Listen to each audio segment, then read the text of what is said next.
I'm Renske. I'm a photographer from the Netherlands, and on behalf of Donate for Refugees, I'm interviewing today Miled and Joanna. Hello, welcome.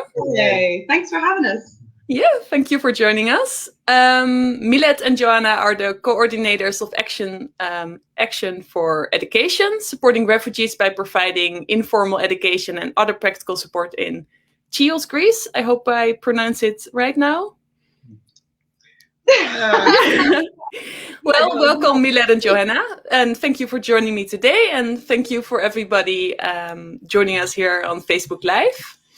If you like, you can ask Miled and Joanna some questions. You can type them in the comments, and there's some time after to discuss those questions. But at first, I have some questions for you guys. So perhaps you can maybe start with briefly introducing yourself and your organization. Yeah, of course. We should start by saying that we are not going to be naturals at this. We've never done this before, so we're slightly nervous. No, we'll be fine. So I'm Joanna, and I'm Miled. Yeah, thanks for watching us today.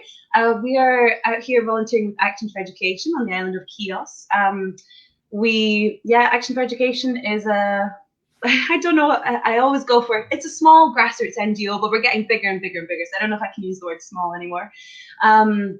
That's been responding to the situation specifically in Chios since about 2017, 2018. So we've been on the ground for quite a while, and our mandate is really to provide safe spaces and psychosocial support through the medium of education for young people, young asylum seekers and refugees specifically. Yeah, and so on Chios we have 3 centres right now. The projects change from time to time depending on the needs, the demographics, a whole host of different factors, and we have a couple of other really exciting projects in other locations as well, in Samos and in Athens. And yeah, that's it from me. And what about you, Miled? I'm from Lebanon, and I'm a coordinator at domestic campus at the school, and also I am also a refugee in here on Chios. So later I'm gonna talk about my experience on this island. Okay, great. And can you tell us maybe more about the situation, what it's like now in Chios, what people await when they are arriving as refugees, maybe something about the conditions they're living in, maybe something what the state does for refugees, the gaps which are maybe there. Well, I'm gonna talk about my experience. I've been here since 2020. I'm here almost for 1 year and 5 months. Okay. And well, actually, the conditions in the camp, it's horrible. It's really horrible. So people, they are living in a very, very bad situation, let's say. Like they don't have access to electricity, they don't have access to toilet, showers, clean food. Even they are living in the jungle in small tents. Also, the people, they are living in the caravans. Usually there's like around 13, 14 person inside this caravan, and it only fits for 5, maybe 6 persons. Mm-hmm. Also, so no clean water, no proper meals. If you want to get a meal, you have to stay in a big queue every day. Sometimes you don't get water also because they run out of water. Yeah. If you're late in the morning to get the food or the water, you will not have. During the winter, it's so cold. It's really cold, especially if you're living in small tents. There's no heaters. Yeah, actually, it's really bad. Yeah. What about the procedure and like how long people? So usually you have a 3 interview. You have to do it. The first one when you arrive to this island, and it's basically information about you. Where are you from? How old are you? And how many members of your family are here? Then you have the second one. So, but between the first one and the second one, you have to wait at least 4 or 5 months. Sometimes Yeah, so the procedure is really slow. And after you do the second one, then you have the last one, and it's basically to talk about your case, why you run away from your country, why you are not safe in your country. And usually between the second and the third one, also you have to wait around 4, 5 months, 6 months. I did my last interview 7 months ago, and I'm still waiting for my decision. And yeah, Okay. Yeah. so the procedure is so slow. It's so slow, and so from what I hear secondhand, ridiculously frustrating and ineffective. And I think the average waiting time on Chios for someone to have their procedure completed is like anywhere between a year and a half to. Okay. So that's a ridiculously long period of time for someone to be detained in the most inhumane conditions, having just undergone a really traumatic journey, probably escaped from very traumatic circumstances in their home countries, to then being put into this protracted trauma in a camp in Europe. It's really, really insane, and leads to a lot of mental health issues, a lot of physical health issues as well. On Chios specifically, I mean, you asked about the gaps. So at the moment, the camp on Chios has it's difficult to find specific or accurate numbers for a couple of different reasons, but probably around 1,500 people living in the camp, that it was only built for 1,014 people. Okay. And there's very limited access to medical care, no schooling for anyone that's over 18. There's, I think, one aid organization providing psychological support. So there's extreme lack. And yeah, a lot of gaps in services. Okay, it sounds really uncertain.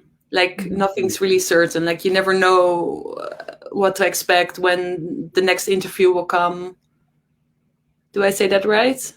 Yeah, and I mean, you can speak for yourself, but that's often what I hear from participants is just this uncertainty. It has such an effect on your well-being. Yeah. I've been waiting for 7 months now. I'm still waiting for my decision, and honestly, it's not very healthy for me. So mentally, I'm talking. It's so frustrating. Let's say. Yeah. And the worst part, it's most of the people here, they don't get a positive decision. And once you get a negative decision, then that's mean then they will send you back to Turkey or to your country. Okay. So then you waited a long time, and then for nothing. Yeah, for nothing. Okay. And thinking about how Action for Education is helping, what services are you and your team providing for the people in the camps, and how is this making a difference in the quality of their lives? Can you tell us something about that? Yeah. So I'm gonna talk about domestic campus. Yeah, go for it. So domestic campus is cool. So we teach the students the English language.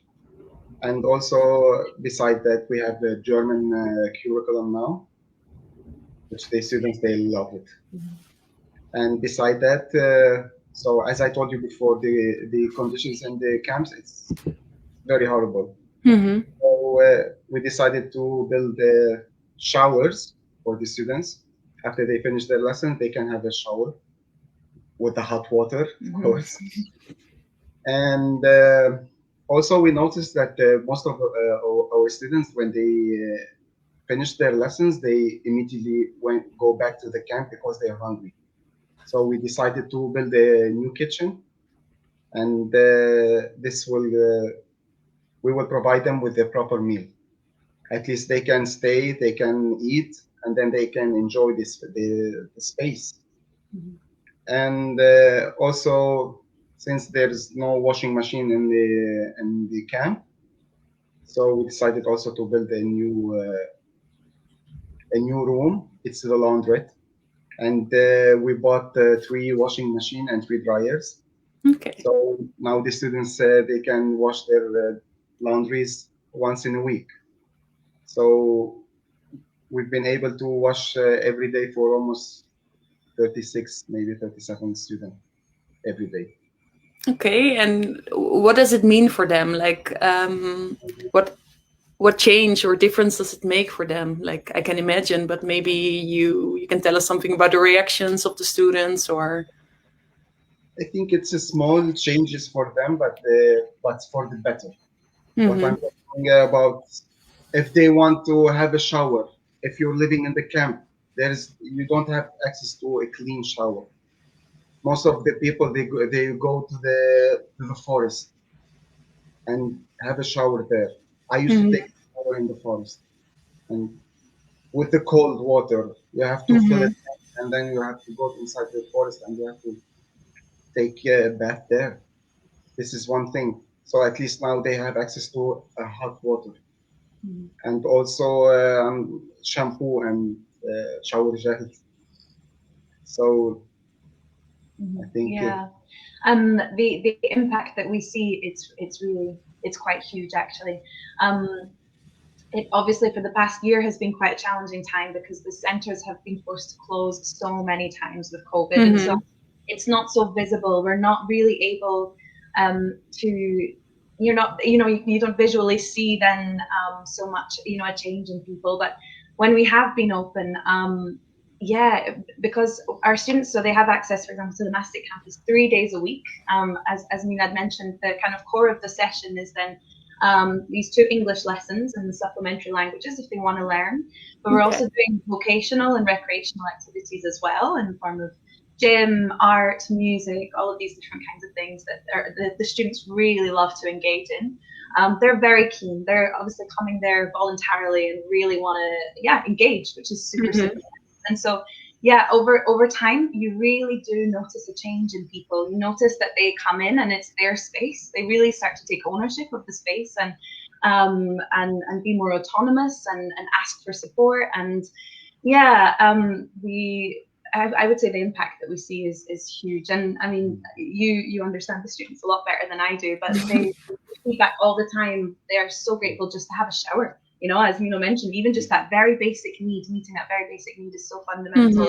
Or have a meal, have some tea, have access to Wi-Fi so they can call their family back home.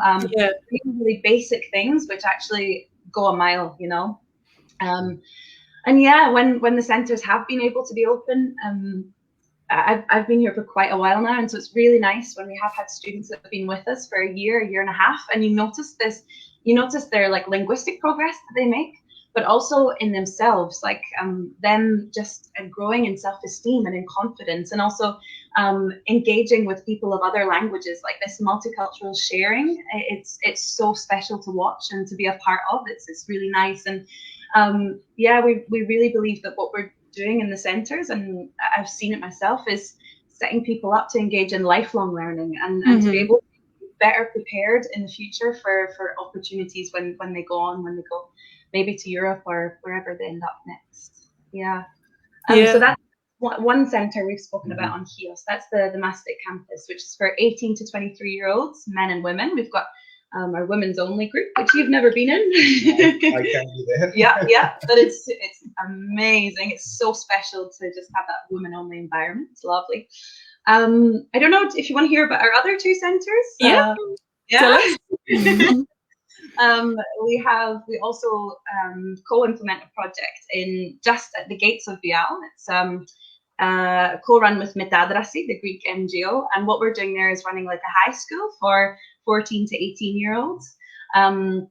Again, the kind of core of the sessions are language learning, so English, but again, they are such keen students. They love to learn French and German and also Greek, mathematics and music and so on. And again, just creating like a safe space. The one of our core values is really just that people feel like it's their space. They can be safe from the camp, be away from whatever they're going through in their lives.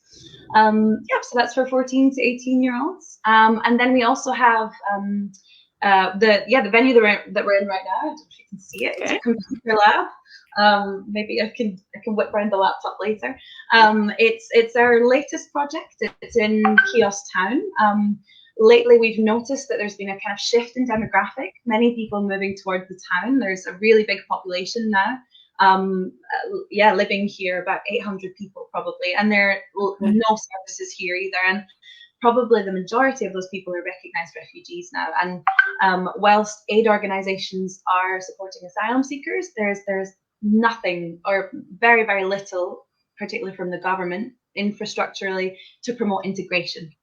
So we have here a computer lab. We're again teaching languages, but also basic digital literacy, and then offering support in many different things, like showing people how to go and open a bank account or the process of getting a tax number, things like that, and how to find a job, making your CV, your cover letter. Yeah, it's a mix between basic digital literacy and languages and workshops, which kind of target different areas of employability, integration. Yeah, and just whatever students request as well. That's really nice. The students can ask us, oh, can we learn this? And our genius computer lab coordinator is like, well, yes, of course. Yeah.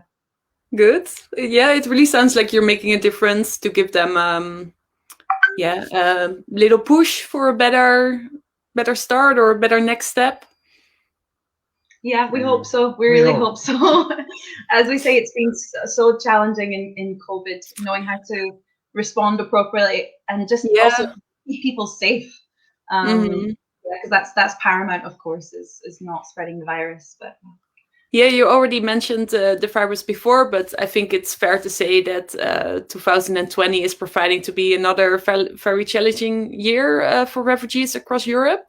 Can you maybe tell us a little bit more how COVID impacted the camp and the situation in Greece and your activities?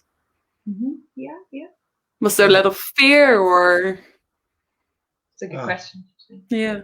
Actually, it's been a rough year for the refugees because the thing when COVID happened, so we're in a lockdown and the camp was locked down. So the people, they were not allowed to go outside the camp, and which was so I can say annoying for them. They are inside a small camp, and they cannot go to the grocery, so they get their daily things. Actually, mentally, it was horrible for them, and I think the COVID and the lockdown, it really for our center, it was so hard for us, like to open for a few weeks, and then we have another lockdown. It was so challenging for us to deal with this situation. Yeah.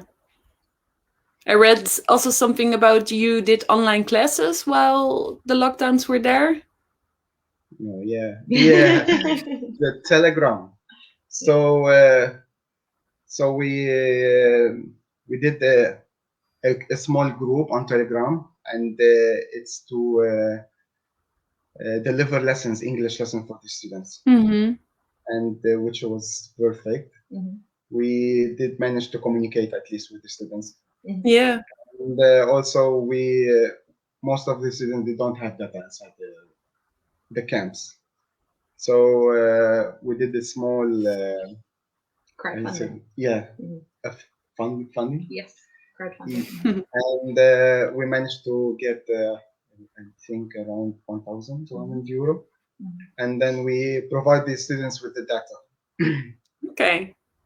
Which was amazing. Yeah. We've been do that a couple of times now. Once last year, towards the end of the year, when the second wave hit Greece, and again this year. So we had a brief 3 weeks between February and March when we were able to open the centres, and it was glorious, and everyone was so excited. The students were over the moon. And then lockdown hit us again. Currently, Chios is in the deep red. The cases are escalating every single day. And oddly though, schools are going to be able to open on Monday. That's a whole other story. And Telegram, we should mention, it's like a WhatsApp platform, kind of similar. You can anonymize the names, so it's completely confidential, keeps everyone's identity secure and safe. And then we have different channels. So the students are broken down into their levels and groups with their teacher, and then the teacher sends work every 2 days. Every 2 days. Every 2 days. And it's an absolute joy. Or so nice to be on that app. I'm not teaching on it, but I'm in the groups, and it's so lovely to see the teachers sending their work, and to see the students then replying with their homework or sending voice notes of themselves like pronouncing the words. It's so nice. I listen to all the lessons. Yeah, I can imagine that, especially now, it's so important for people to keep a routine, or to keep some as much as routine as possible in within their life. So it's beautiful how you adjusted to the situation, even though the situation is really awful. Yeah. And I'm sure many people you're working with capture your heart, but is there a person or a family or a story that really impacted you and you would like to share with us? Ooh. There are too many, but also we do one of Action for Education's values is that we are fairly protective of the individuals that come into the center, because it is a safe space and everyone has the right to keep their story to themselves, so we don't tend to share them too much, but for me it's just seeing the students on Telegram, or running into them in the street in Chios town, because the camp is 8 kilometers from the town. So really, when the camp is in lockdown, the people cannot leave, and then you don't see them for months on end. And so when you run into them on the street here, and they're just so delighted that like their teachers have stayed in Chios, because we're obviously waiting every single week for the measures to change and to be able to open the centers. So when they see you, and all of our teachers have said the same thing, they're like, teacher, you're still here. That's really special. For them to know that, we haven't gone, we're still here. Yeah, I don't know. What about you, Milo? Right, it's a hard question. Yeah. But I do enjoy seeing the students inside the school. It really gives me joy. Just seeing them coming every day. That means like we're doing a good job. Yeah. So I don't. I think you really are. I can see lots of love in their reactions in the comments, saying Miled and Joanna, incredible people. Hello from Scotland. Katie and Ronnie say, keep up the good work. We are right with you. So if you want to ask Joanna and Miled anything, you're free to write it down in the comments, and we'll come back to those questions. But one last question from me. Can you talk a little about what it means to have the support of the people in the UK, in the Netherlands, all around the world, and what we can do to help? Yeah, I think, well, specifically from Donate for Refugees, for example, we've just felt so much support from them for, I actually don't know how long, but I've known Amber, I think, for at least 2 years, or I've known Oliver for at least 2 years. And I think to know that sometimes on Chios specifically, there are only a handful of NGOs. I mean, in the education, doing non-formal education in safe spaces, there are 2. That's it, So it feels like Chios sometimes feels like the forgotten island a little bit. And so, just to be connected to different people across Europe and different organizations, it really does then feel like there's a collective strength, and it's not just our little organization doing what we can here. You're then very much connected into, different people who have the same attitude, the same objective as you. Definitely. That means a lot for sure. I don't know if you want to add anything to that, Milo. What people can continue to do, maybe that's the second part of your question. I think to try and stay as informed as possible, to ask what support might be needed. It's difficult at the moment to give. I mean, for us as well, to have the centres open, is difficult. So just to stay connected with the issue, and be vocal about it as much as you can, to share information, because it's it kind of ebbs and flows in terms of how much media attention the situation gets. And right now, the majority, I think, I mean, this time last year, there were 40,000 asylum seekers on the Aegean Islands, and now we're right down to less than half of that. So, yeah, it does. The Ministry of Migration and Asylum is very much churning out this narrative of, oh, the Aegean Islands, we've decongested them, you know, we've done a good job, well done us.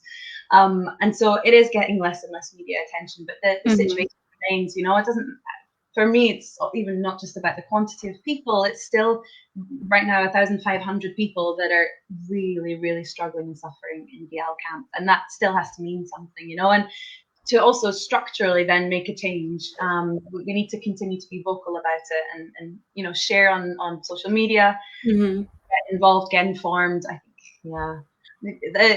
I'm not the best. I don't really engage so much in social media, but we have a great campaign, Europe Must Act, that are sharing a lot of information. They stay very up to date on the situation on the ground and on the changes that, for example, the EU, the European Commission, the Ministry of Migration and Asylum are proposing in the next couple of months. And yeah, so if anyone wants to find out more information, I would recommend them. And there are also very practical ways to get involved with Europe Must Act around Europe, not just in. Okay. Yeah. Thank you. Okay. Yeah. Is there anything I haven't asked but you think is important to tell? Very broad question. We normally get interviewed, so for us, we're like, oh my god, are we doing okay? Oh, you're doing really well. At least to me, it's really clear. And again, if there's some people who have different questions for Joanna and Miled, you're free to write them down in the comments, and I will ask them. Yeah. But do you have anything else you would like to share? No. We're good. You're good. Something you might want to say to the people watching, or? Oh, yeah. Thanks. Just thanks for your support. We can see the comments coming in a little bit here. Yeah. Yeah, you can see them. Yeah. Yeah. Thank you very much for everyone. Yeah, who is engaging in the issue, because it does continue to be an issue. Yeah. So thanks for engaging and for following us and supporting. Yeah. Well, thank you guys for the work you do there. I see some questions of Vanessa. She asked, how does Deep Red COVID-19 status work in Greece? Are people allowed off the camps, or maybe for specific purposes, or do they have to remain in the camp? The question is now also written within the screen. COVID. So Deep Red, do you want to explain? No. But people who live in the camp, they are not allowed to go outside the camp. Okay. They can get a permission from the authorities. They have to go to the info point and get this permission. But the authority, they only give 25% each day. Yeah. Okay. And it has to be for a very good reason. Either they need to go to the pharmacy, or to the market, or to the hospital. Yeah. So Deep Red measures, what they mean for us is a curfew from 6 a.m. till 9 p.m. or the other way around. We are only allowed to leave our houses if we have, as Mino says, a very specific reason to. Working, and you have to be able to telework. There's no kind of in-person work going on right now. And to leave the house, you have to send a text message.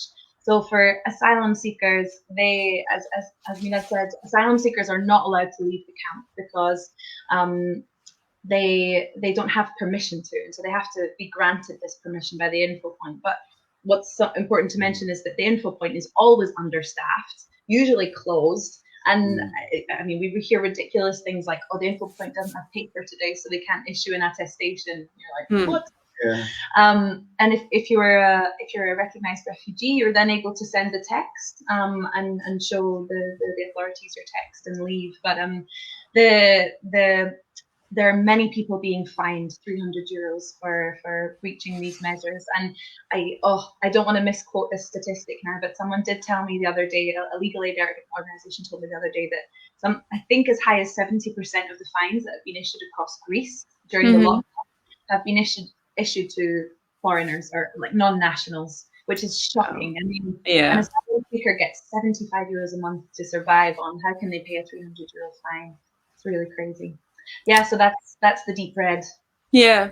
And Vanessa also asks, so it's 25 passes per day for a camp of 1,500 people, but I guess that's what you said, right? 25. Yeah. And then Omar asks, do you know when the lockdown is gonna finish, or that's the uncertainty you're also? The health ministry kind of updates each zone in Greece every week. So on a weekly basis, they analyze how many cases there have been, and Chios has been steadily increasing for the past 5 weeks. They've only increased. So for us, it's probably going to be deep red until they decrease again. People just have to stop spreading it. Yeah. So Eileen, I hope I pronounce it right, but she's asking, are there any vaccines available on Chios for people living in the camps? Yeah, not yet. I mean, the Greek vaccination campaign has been slow generally. They've only just started vaccinating the 65 to 70-year-olds on the islands, and there are only 2 vaccination centers. So there isn't even like a lot of medical infrastructure on Chios to vaccinate the Chios itself. And for asylum seekers, there are then the further kind of bureaucratic issues or administrative issues. When you are an asylum seeker, you're issued what's called a PAIPA. It's like a social security number, and it should guarantee access to the healthcare system. But all these PAIPAs that have been recently issued have been inactive, which is hugely problematic, of course. And for someone who is a recognized refugee, that PAIPA number should convert into an AMCA. And again, because that involves a procedure, it involves you having to go to a council office, that kind of thing. And these offices have been closed and also not very receptive to asylum seekers and refugees at the moment. People have been unable to do that process as well. And so, there are no vaccines, let alone basic healthcare for asylum seekers and refugees. Yeah. Okay. I think I discussed everybody's questions. If somebody has another question, let me know. Otherwise, Miled and Joanna, it's been a real pleasure talking to you. And thank you for everybody watching. Thank you for joining and engaging with us online today. And I have to mention that our next Facebook Live interview is on Sunday, the 25th of April, at the same time as today. And Donate for Refugees will be then talking with Ricardo Fernandez of No Name Kitchen, live in Bosnia Herzegovina. And we got another comment from Moisa. Thanks, Moisa. I see a lot of thank you. So thank you, guys. Thank you, everybody watching. And hope to see you next time, the 25th. Yeah. Thanks so much, Renske. And thanks. Nice meeting you guys.